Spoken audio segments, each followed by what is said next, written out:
公司台语台之小节目《阿狗出任务》新的一季已经开始伫咧播送啊。头一集的节目呢是介绍较早伫庙埕正接看到路边放电影的放映师。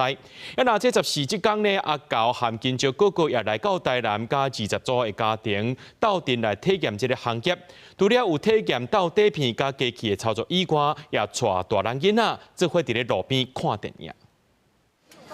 一个，就讲有吧，有入去吧。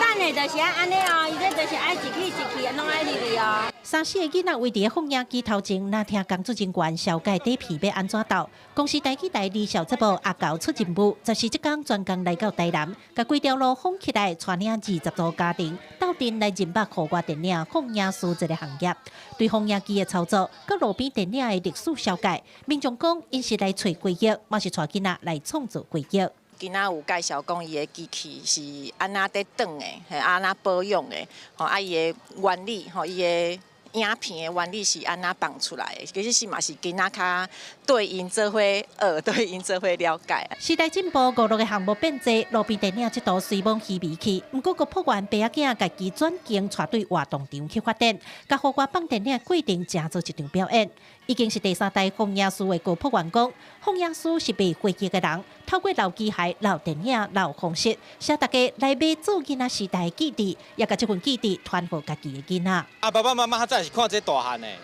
因就会当去，互这个囡仔可以回到这个因较早咧看电影的方式，